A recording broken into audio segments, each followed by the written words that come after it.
నా పేరు Krishnamraju VVR, president AP editors association.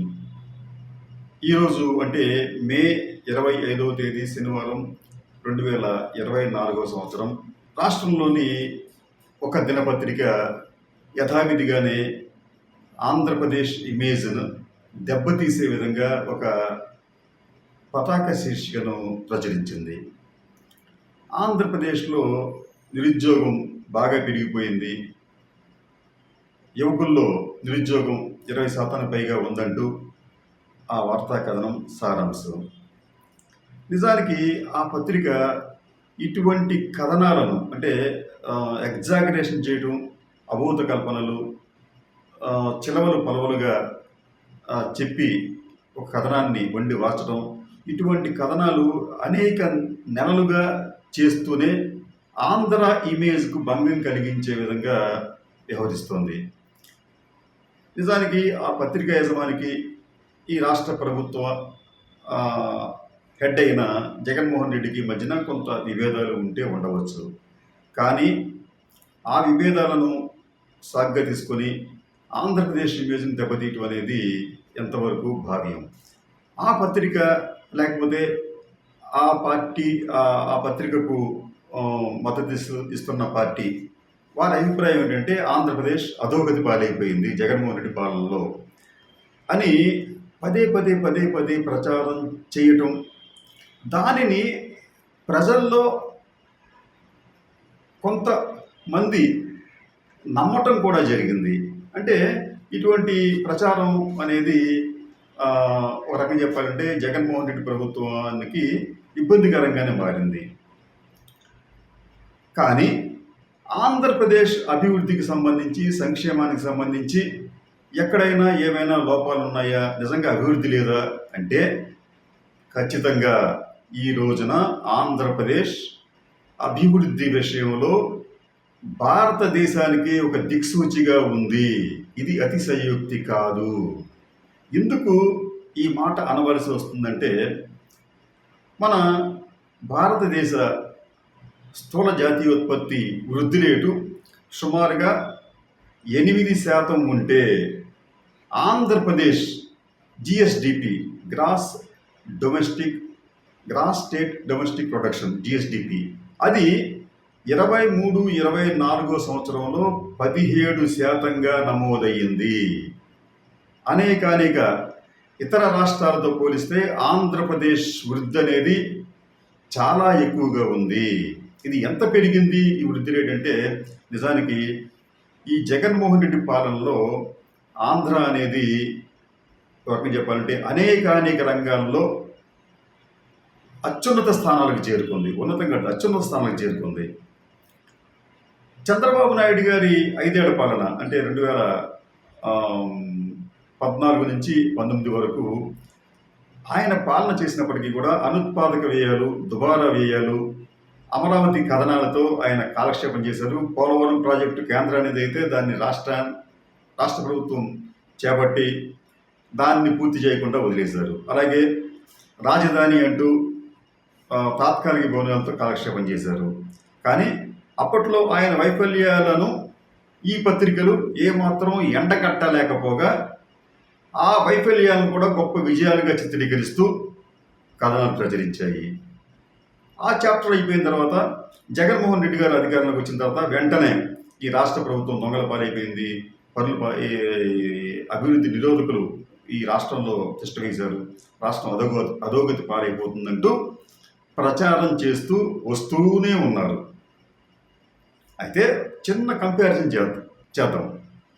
Chandrababu Naidu గారి హయాంలో జిఎస్డిపి, ఆంధ్రప్రదేశ్ జిఎస్డిపి వాల్యూ ఎంత, దాని విలువ ఎంత, ఇప్పుడు ఎంత ఉంది అనేది ఒకసారి చూస్తే చంద్రబాబు నాయుడు గారు 2014లో అధికారంలోకి వచ్చే సమయానికి ఆంధ్రప్రదేశ్ జిఎస్డిపి సుమారుగా 6 లక్షల కోట్ల రూపాయలు ఉంది. అది చంద్రబాబు నాయుడు గారు 2019లో అధికారాన్ని కోల్పోయే నాటికి 8.73 లక్షల కోట్ల రూపాయలకు చేరుకుంది. అంటే దాదాపు 2.73 లక్షల కోట్ల రూపాయల మేరకు జాతీయోత్పత్తి పెరిగింది. అయితే ఆ పెరుగుదలతో పోలిస్తే జగన్మోహన్ రెడ్డి గారి హయాంలో పెరుగుదల చాలా ఎక్కువగా ఉంది. ఎంత ఎక్కువగా ఉందంటే మీకు 2000 మనం అంతకు అనుకున్నట్టు 2019లో అంటే చంద్రబాబు నాయుడు గారు దిగిపోయే నాటికి స్థూల జాతీయోత్పత్తి విలువ 8.73 లక్షల కోట్లు అయితే అది ఇప్పుడు 2019 నుంచి 24 మార్చి వరకు చూస్తే అది దాదాపు 15 లక్షల కోట్లకు పెరిగింది. అంటే 15 పాయింట్ ఇంకా ఎక్కువే ఉంది. అంటే దాదాపు రెట్టింపు అయ్యింది.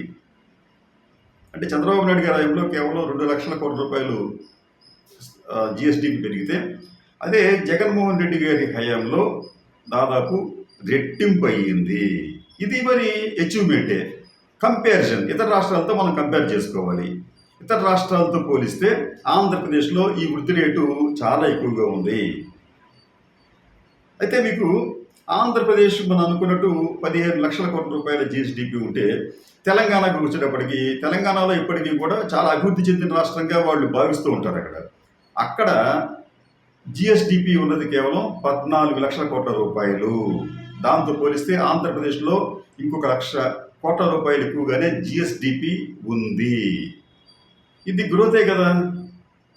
కానీ ఇవన్నీ కూడా ఒక వర్గం వారు పట్టించుకోకుండా కక్ష కట్టినట్లు ఈ రాష్ట్ర ఇమేజ్ని దెబ్బతీసే విధంగా దుష్ప్రచారం చేస్తున్నారు. ఒక వృద్ధి రేటు విషయంలోనే కాదు, ఈ రోజున మనం ఇందాక అనుకున్నట్టు ఆంధ్రప్రదేశ్ అనేక విషయాల్లో దేశానికే ఆదర్శప్రాయంగా నిలిచింది. భారతదేశం నుంచి అవుతున్న మొత్తం ఎగుమతుల్లో దాదాపు 11% ఎగుమతులు ఒక్క ఆంధ్రప్రదేశ్ నుంచే అవుతున్నాయి. దాదాపు 2000 రకాల వస్తువులు ఉత్పత్తులు ఏపీ నుంచి ఇతర రాష్ట్రాలకు ఇతర దేశాలకు ఎగుమతి అవుతున్నాయి. ఫలితంగా ఆంధ్రప్రదేశ్ అనేది ఈ విదేశీ ద్రవ్య ఆర్జనలో కూడా భారతదేశానికి ఎంతో చేయూతనిస్తూ ఉంది. మరి అది కూడా గ్రోతే కదా. అలాగే ఇన్ఫ్రా రంగం భారతదేశంలో దాదాపు ఈ రోజున 70 నుంచి 75 లక్షల కోట్ల రూపాయల మేరకు ఇన్ఫ్రా పనులు జరుగుతుంటే దాంట్లో దాదాపు 6 లక్షల కోట్ల రూపాయల ఇన్ఫ్రా పనులు ఆంధ్రప్రదేశ్లోనే జరుగుతున్నాయి. అది గ్రోతే కదా. మరి వ్యవసాయ రంగానికి వచ్చేటప్పటికి అనేక వ్యవసాయ ఉత్పత్తుల్లో ఆంధ్రప్రదేశ్ అనేది ఈరోజు అగ్రస్థానంలో ఉంది. దాదాపు 11 నుంచి 12% కంట్రిబ్యూషన్ దేశానికి ఏపీ అగ్రికల్చర్ ప్రొడక్ట్స్ ఇస్తున్నాయి. ఇలా ప్రతి రంగంలో కూడా ఆంధ్రప్రదేశ్ అనేది దేశానికి ఒక మార్గదర్శిగా కనిపిస్తుంది. చిన్న రాష్ట్రం భారతదేశంలో ఆంధ్రప్రదేశ్ అనేది చాలా చిన్న రాష్ట్రం అయినప్పటికీ కూడా దీని కంట్రిబ్యూషన్ అనేది గత 5 సంవత్సరాల్లో చాలా పెరిగింది. కానీ ఏపీలో గ్రోత్ లేదు అనే ఒక దుష్ప్రచారాన్ని పదే చేస్తూ ప్రజలను పెడత్రోవ పట్టించారు. మీకు మత్స్య ఎగుమతులకు వచ్చేటప్పటికి దేశంలో మన అగ్రస్థానంలో ఉన్నాము. అలాగే పర్ క్యాపిటల్ ఎలక్ట్రికల్ కన్సంప్షన్ ఇది కూడా సౌత్ ఇండియాలో మనదే హైయెస్ట్గా ఉంది. మీకు ఇతరత్ర అంశాలకు వచ్చేటప్పటికి విద్యారంగానికి సంబంధించి బడ్జెట్లో ఎక్కువ శాతాన్ని కేటాయిస్తున్న రాష్ట్రం ఆంధ్రప్రదేశ్ సౌత్ ఇండియాలో. అలాగే టీచర్ స్టూడెంట్ రేషియోకి వచ్చేటప్పటికి దేశంలోనే హైయెస్ట్. ప్రతి 22 మంది విద్యార్థులకు ఒక్క టీచర్ ఉన్న ఏకైక రాష్ట్రం ఆంధ్రప్రదేశ్. అలాగే ఆరోగ్యశ్రీ కాంప్రహెన్సివ్గా కోట్లాది మందికి ఉచితంగా వైద్యాన్ని అందిస్తున్న ఏకైక రాష్ట్రం ఆంధ్రప్రదేశ్. దాదాపు 3000 రకాల మెడికల్ ప్రొసీజర్స్ని ఫ్రీగా ఇస్తున్నారు. మందులు ఫ్రీ, ఆపరేషన్స్ ఫ్రీ కోట్లాది మందికి.